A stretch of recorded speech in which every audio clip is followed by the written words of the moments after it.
எல்லாருக்கும் வணக்கம். போன வீடியோவில் வந்து நம்ம எப்படி ஒரு பேசிக்கான HTML ஃபைலை எழுதி அதை எப்படி நம்ம ஒரு வெப் பேஜில் பார்க்குறது அப்படிங்கிறத பற்றி பார்த்தோம். பேசிக்காக நம்ம டாக் டைப் HTML அதெல்லாம் போட்டு HTML எலிமெண்ட் ஒன்று போட்டு அதுக்குள்ளார ஹெட் அண்ட் பாடி இதை பற்றிலாம் பார்த்தோம். இந்த ஹெட் டேக்குள்ளார நம்ம டைட்டில் அப்படின்னு ஒரு எலிமெண்ட் எழுதி அந்த டைட்டில் என்ன கொடுக்குறோமோ அதுதான் நம்ம வெப்சைட்டோட டைட்டிலில் வரும். இதை பற்றிலாம் பார்த்தோம். இப்போது நம்ம என்ன பண்ண போகிறோன்னா, நம்ம வெப்சைட்டில் ஆக்சுவலாக என்ன வரணும் அப்படிங்கிறத நம்ம பாடிக்குள்ளார எழுத போகிறோம். போன வீடியோவில் பார்த்தீங்கன்னா நம்ம டேரெக்டாக என்ன பண்ணணும் அப்படின்னு நினச்சோமோ அதை நம்ம பாடியில் எழுதணும். அது நம்மளுக்கு டேரெக்டாக ஒரு டெக்ஸ்ட்டாக நம்ம வெப் பேஜில் காமிச்சிச்சு. நம்ம எப்போதுமே வெப்சைட் ஏதாவது பண்ணும்போது நம்ம டேரெக்டாக ஒரு டெக்ஸ்ட்டெல்லாம் பாடியில் எழுத மாட்டோம். நம்ம டேரெக்டாக எழுதினோம்னா நம்மளுக்கு இதே மாதிரி தான் டெக்ஸ்ட் எல்லாமே வரும். பட் நம்ம யூஸ்வலாக வெப்சைட் செய்யும் போது நம்மளுக்கு நிறைய செக்ஷன்ஸ் இருக்கும் இல்லையா? ஏதாவது ஒரு ஹெட்டிங் இருக்கும், ஒரு இமேஜ் இருக்கும், அதுக்கப்புறம் ஒரு பேராகிராஃப் இருக்கும். இந்த மாதிரி நிறைய டிஃப்ரெண்ட் எலிமெண்ட்ஸ் இருக்கும். ஒரு லிஸ்ட் இருக்கும், ஒரு பட்டன் இருக்கும். இந்த மாதிரி டிஃப்ரெண்ட் எலிமெண்ட்ஸ் வந்து நம்ம வெப்சைட்டில் இருக்கும். ஜஸ்ட் வந்து நார்மலான ஒரு டெக்ஸ்ட் மட்டும் இருக்காது. ஸோ நம்ம பாடிக்குள்ளார என்னென்ன எலிமெண்ட்லாம் யூஸ் பண்ணலாம் அப்படிங்கிறத ஒவ்வொரு வீடியோலையும் நம்ம பார்க்கலாம். இப்போ நம்ம முதல்ல இந்த வீடியோவில் பார்க்க போகிற எலிமெண்ட் என்னென்னு பார்த்தீங்கன்னா ஹெட்டிங் எலிமெண்ட். ஹெட்டிங் எலிமெண்ட் எதுக்கு யூஸ் பண்ணுவாங்க அப்படின்னு பார்த்தீங்கன்னா, நம்ம ஒரு பிளாக் போஸ்ட்டோ இல்லை ஏதாவது ஒரு வெப்சைட் எடுத்துக்கிட்டிங்கன்னா நம்மளுக்கு ஒரு தலைப்பு இருக்கும் இல்லையா? அதாவது போல்டாக நல்லா டார்க்காக பெருசாக இருக்கும் மேலே. அந்த மாதிரி இருக்கும்போது அதெல்லாம் வந்து நம்ம ஹெட்டிங் எலிமெண்ட்ஸ் அப்படின்னு சொல்லுவோம். ஹெட்டிங் எலிமெண்ட்டை எப்படி எழுதணும் அப்படின்னு பார்த்தீங்கன்னா, இப்போ நான் அதை வந்து ஆல்ரெடி எழுதியிருக்கிறத ரிமூவ் பண்ணிவிட்டு ஹெட்டிங் எலிமெண்ட் எழுதுறதுக்கு நம்ம லெஸ் தேன் சிம்பிள் போட்டு ஹெச் அப்படின்னு போடலாம். இப்போ நம்ம ஹெச்ன்னு போட்டோடனே நம்மளுக்கு VS கோட் ஆட்டோமேட்டிக்காக சில சஜஷன்ஸ்லாம் கொடுக்குது பாருங்கள். இந்த H1 H2லேருந்து H6 வரைக்கும் இருக்கு இல்லையா? இது எல்லாமே வந்து ஹெட்டிங் எலிமெண்ட்ஸ் தான். H1 அப்படிங்கிறது தான் இருக்கிறதுலே ரொம்ப லார்ஜ் சைஸில் இருக்கிறது. H6 வரைக்கும் அது வந்து சைஸ் கம்மியாகிக்கிட்டே போகும். இப்போ நம்ம ஒவ்வொன்றும் எழுதி அந்த ஒவ்வொரு ஹெட்டிங் எலிமெண்ட்டையும் நம்ம யூஸ் பண்ணி பார்க்கலாம். ஸோ இப்போ நம்ம ஃபஸ்ட்டு H1 எழுத போகிறதுனால நான் இந்த H1 கிளிக் பண்ணிக்கிறேன். இப்போ H1 கிளிக் பண்ணிட்டு இப்போ நான் இதை க்ளோஸ் பண்ணிக்கிறேன்னு வச்சுக்கோங்க. ஆட்டோமேட்டிக்காக VS கோட் வந்து நம்மளுக்கு எண்டிங் எலிமெண்ட் டேகையும் போட்டுச்சு. இது ஏன் அப்படின்னு பார்த்தீங்கன்னா, HTML நம்ம முன்னாடியே பார்த்த மாதிரி நீங்கள் ஏதாவது ஒரு எலிமெண்ட்டை ஸ்டார்ட் பண்ணீங்க அப்படின்னு வச்சுக்கோங்க, அதை நீங்கள் கம்ப்ளீட்டாக ஃபினிஷ் பண்ணியே ஆகணும். ஸ்லாஷ் போட்டு என் பண்ணியே ஆகணும். இல்லைனா அது வந்து உங்களுக்கு ப்ராப்பராக HTML ஒர்க் ஆகாது. ஸோ நம்ம H1 அப்படின்னு ஸ்டார்ட் பண்ணியிருக்கோம், H1 அப்படின்னு என் பண்ணியிருக்கோம். இப்போ இதுக்கு உள்ளார நம்ம என்ன ஹெட்டிங் கொடுக்கணும் அப்படின்னு நினைக்கிறோமோ அதை வந்து நம்ம இங்கே கொடுக்குறோம். நான் என்ன கொடுக்குறேன்னா, திஸ் இஸ் ஹெட்டிங் 1 அப்படின்னு நான் கொடுக்குறேன். இப்போ நம்ம லைவ் சர்வரை நான் ஆல்ரெடி ஸ்டார்ட் பண்ணிட்டேன். இங்கே பார்த்தீங்கன்னா போர்ட் 5500 அப்படின்னு காமிக்குது.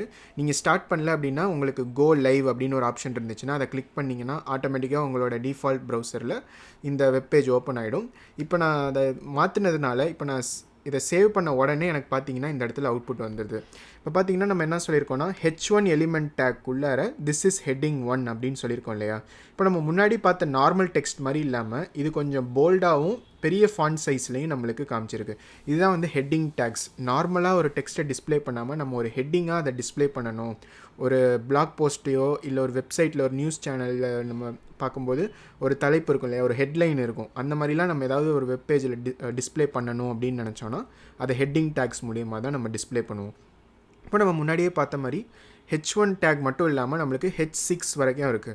அது எல்லாம் ஒன்று ஒன்றா நம்ம டிஸ்பிளே பண்ணி எப்படி அது ஒன்றுக்கும் டிஃப்ரெண்ட்டாக இருக்குது அப்படிங்கிறத நம்ம இப்போ செக் பண்ணி பார்க்கலாம். இப்போ நான் என்ன பண்ணுறேன்னா, இந்த H1 அப்படியே காப்பி பண்ணிவிட்டு H6 வரைக்கும் நான் யூஸ் பண்ண போகிறேன். ஸோ 6 வாட்டி நான் அதை பிரிண்ட் பண்ணிக்கிறேன். இப்போ ஒவ்வொன்றையும் நான் வந்து H1லேருந்து H6 வரைக்கும் மாற்றிக்கிறேன். H1 பதிலாக நான் H2 அப்படின்னு எழுதிக்கிறேன். அதே மாதிரியே அடுத்து H3. ஓகே, இப்போ நான் எல்லா ஹெட்டிங்கையும் அதோட ஈக்குவலண்ட்டான H1லேருந்து H6க்கு நான் இப்போ மாற்றிருக்கேன்.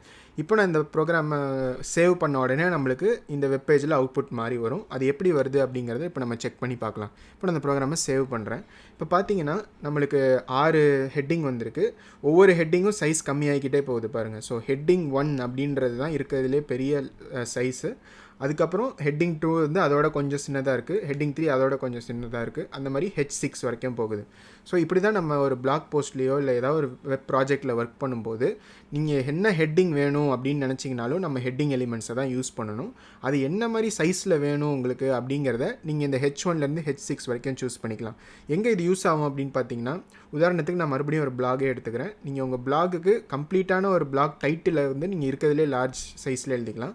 அப்புறம் பிளாக் உள்ளார சப்செக்ஷன்ஸ்லாம் இருக்குதுன்னு வச்சுக்கோங்க. அதுலேருந்து ஃபஸ்ட்டு கேட்டகரி, செகண்ட் கேட்டகரி, அந்த மாதிரி ஒவ்வொரு செக்ஷனாக இருக்கும் இல்லையா? அந்த மாதிரிலாம் இருக்கிறதுக்கு நீங்கள் அடுத்த தலைப்பு H2 எடுத்துக்கலாம். அதுக்கப்புறம் அதுக்குள்ளார ஏதாவது ஹெட்டிங் சப் ஹெட்டிங் வந்துச்சுன்னா அதுக்கு நீங்கள் H3 எடுத்துக்கலாம். இந்த மாதிரி நீங்கள் என்ன மாதிரி ஹெட்டிங்ஸ் வேணும், என்ன சைஸில் வேணும் அப்படிங்கிறதுக்கு ஏற்ற மாதிரி அதுக்கு நீங்கள் ஹெட்டிங் சூஸ் பண்ணிக்கலாம்.